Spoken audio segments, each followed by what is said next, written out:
की भलाई हो सके, जम्मू कश्मीर की भलाई हो सके। आज ऐसे ही एक महत्वपूर्ण मुद्दे को लेकर हमारे बीच में है हमारे प्रदेश की प्रवक्ता बड़ी बहन रजनी सेठी जी, उनके साथ में है अंकित गुप्ता जी, हमारे प्रदेश के प्रवक्ता। अब मैं निवेदन करूंगा श्रीमती रजनी सेठी जी से कि वो आज का मुद्दा आपके सामने रखें। धन्यवाद प्रदीप जी। सभी मीडिया भाइयों को मेरा नमस्कार, मीडिया बहनों को भी मेरा नमस्कार। आप सबका हृदय से आभार। आप सब जानते हैं कि जम्मू कश्मीर एक ऐसा प्रदेश जो पूरे भारत का मान सम्मान बढ़ाता है, जिसको भारत का मुकुटमणि और भारत का ताज कहा जाता है। आज का जो मुद्दा है वो कश्मीर में जो हमारे रिलीजियस प्लेसेस हैं, जो वहां पे क्रिमेशन ग्राउंड है और वहां पर मंदिरों की जमीनों को जो कब्जा किया हुआ है, आज का मुद्दा मुख्य वही है। हमें उम्मीद थी कि पिछले 11 महीने सरकार को बने हुए और शायद सरकार इस तरफ ध्यान देगी और सरकार इस पर कोई कदम उठाएगी, मगर पिछले 11 महीने में हमें कहीं नहीं लग रहा कि मुख्यमंत्री जी इसके बारे में कोई ध्यान दे रहे हैं। आप सब जानते हैं कि 1990 में जब टेररिज्म पीक पे था, कश्मीरी पंडितों का विस्थापन हुआ और मैक्सिमम हिंदू कश्मीर छोड़कर यहां वहां चले गए। जितनी भी रिलीजियस प्लेसेस थी वहां पर किन लोगों ने कब्जा किया, किन लोगों ने मंदिरों को जला दिया, किन लोगों ने क्रिमेशन ग्राउंड तक नहीं छोड़ी जहां पर उन्होंने कब्जा ना किया। कहा जाता है कि मुख्यमंत्री जो होता है वो हर धर्म का मुख्यमंत्री है, चाहे हिंदू है, सिख है, मुसलमान है, मगर मुख्यमंत्री जी ऐसा करते नहीं दिख रहे। हम हिंदुओं को उम्मीद थी कि कश्मीर में इन जगहों को छुड़ाया जाएगा और एक लोगों के सामने रोड मैप दिखाया जाएगा कि एनसी सरकार का क्या स्टेप है, क्या पॉलिसी है इन मंदिरों से कब्जा उठाने का, ताकि लोग सुकून से वहां पर फिर से जा सके। मगर देखने को नहीं मिल रहा कि मुख्यमंत्री जी अपने किसी भी वादे पर खरे उतरे हैं। चाहे मैनिफेस्टो के जितने भी पॉइंट्स रहे हैं उनके 11 महीने में उन्होंने किसी पॉइंट पर कोई डिसीजन नहीं लिया है। आज भाजपा को हताश होकर, निराश होकर मीडिया को बुलाना पड़ा कि मुख्यमंत्री जी जागो, जम्मू कश्मीर की जनता इंतजार कर रही है कि आप मंदिरों को सही कब करेंगे, आप वहां कब्जा कब छुड़ाएंगे। क्योंकि एलजी सरकार तो अपना काम कर रही थी, मगर 11 महीने से आपकी सरकार है। एलजी सरकार जब तक थी उन्होंने बहुत कोशिश की कि इन जमीनों को छुड़वाया जाए, तो मगर कहीं भी मुख्यमंत्री जी का दायित्व नहीं दिख रहा। मैं यहां पर कुछ मेंशन करना चाहूंगी। जो मेन मंदिर वहां पर है, गणपतयार में गणेश भगवान जी का मंदिर है, जिसका एक रूप महाराष्ट्र में भी है, मगर उस मंदिर को ना तो नजरों में लाया जा रहा है, ना ही उसकी तरक्की के लिए कुछ ऐसा कदम उठाया जा रहा है सरकार की तरफ से।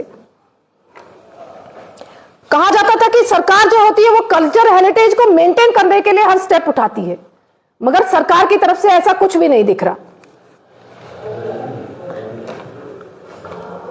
कश्मीर में बहुत से प्रोटेस्ट भी हुए, कश्मीरी पंडितों के द्वारा हुए कि इनको कब्जा छुड़वाया जाए, मंदिरों को फिर से उनके अपने असली रूप में लाया जाए, ताकि हिंदू समाज वहां पर पूजा अर्चना कर पाए।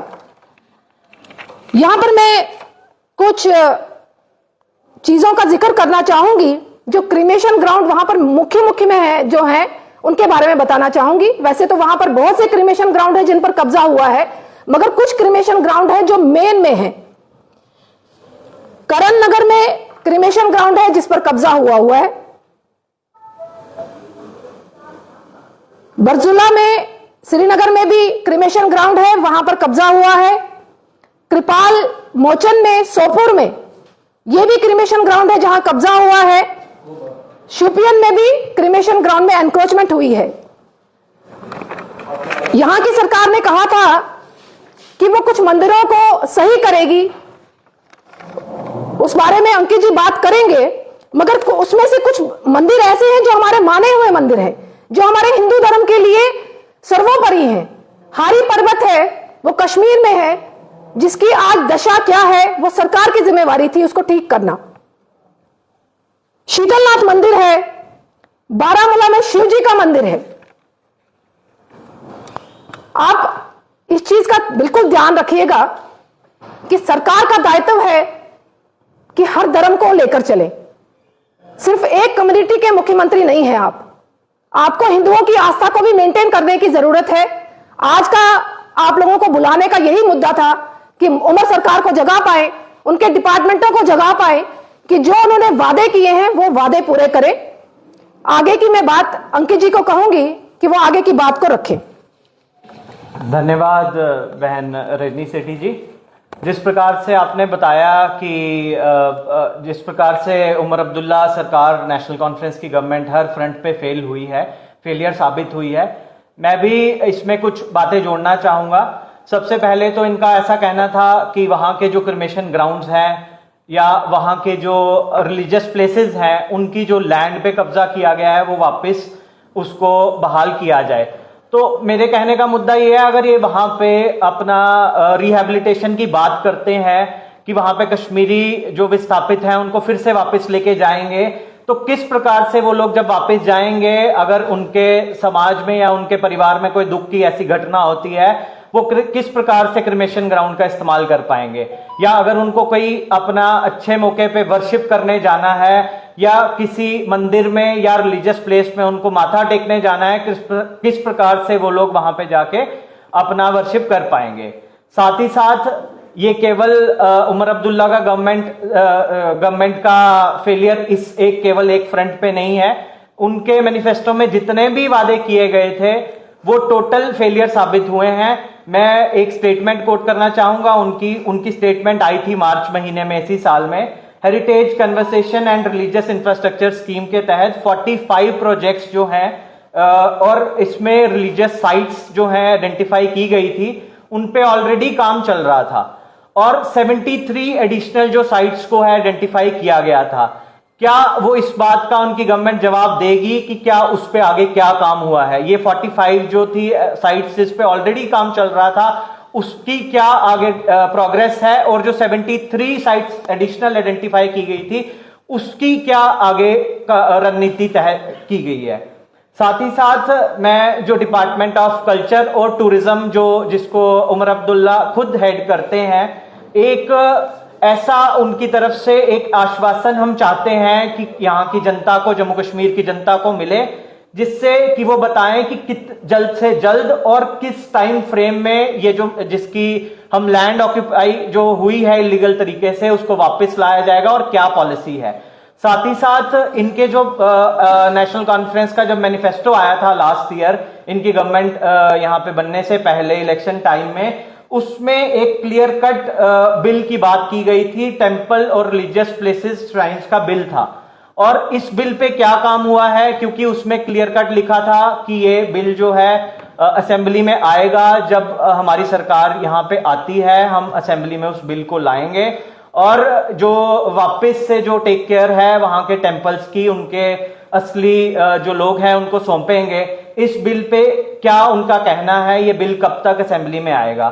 साथ ही साथ मैं ये भी आपको फिर एक बार आपके माध्यम से जनता को क्लियर करना चाहूंगा कि ये जो फेलियर की बात अगर हम कर रहे हैं, ये यहाँ के केवल कोई पॉलिटिकल, इसमें कोई एक पॉलिटिकल पार्टी की बात नहीं है, यहाँ के लोकल जो लोग हैं उनके रिलीजियस सेंटिमेंट्स की बात है, यहाँ के लोकल जो लोग हैं उनकी आस्था की बात है, उनकी आस्था का प्रतीक है। तो मेरा ये मानना है कि इस पे जल्द से जल्द काम होना चाहिए और जो भी इलीगल एनक्रोचमेंट की बात जैसे बहन रजनी जी ने की है उस पे जल्द से जल्द काम होना चाहिए और इनका आगे क्या फर्दर प्लान है ये पब्लिक के सामने, पब्लिक डोमेन में आना चाहिए। मैं डॉक्टर प्रदीप जी से रिक्वेस्ट करूंगा कि वो आगे अपनी बात रखें। इसी बात को आगे बढ़ाते हुए साथियों मैं ये कहना चाहूंगा कि एनसी सरकार जिस मुद्दे के ऊपर यहां पर उन्होंने सरकार बनाई थी, यहां पर सोशियो इकोनॉमिक रेवोल्यूशन की बात करी थी, तो उन्होंने जो टूरिज्म सेक्टर है, जो एक मेन इंडस्ट्रियल सेक्टर है, उसको कहीं ना कहीं इग्नोर किया है। जहां पर एक तरफ एलजी साहब ने यहां पर टूरिज्म को इंडस्ट्री के तौर पर लेने की बात की थी और इन्होंने भी अपने बजट में ऐसी बात रखी थी, लेकिन ऑन द ग्राउंड लेवल ऐसा कुछ नहीं दिख रहा है।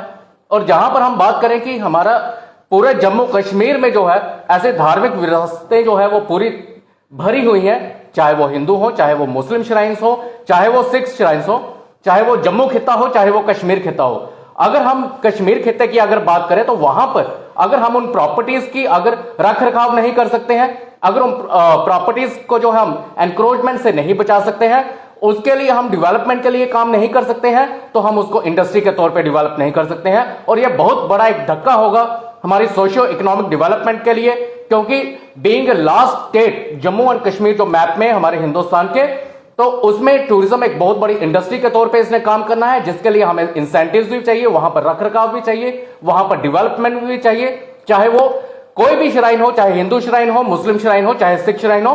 तो इसके लिए हाफ हार्टेड अप्रोच नहीं, एक पूरी तरह से जो है फुल फ्लैश यहां पर रोड मैप चाहिए, जिसके लिए उमर अब्दुल्ला को जागना पड़ेगा।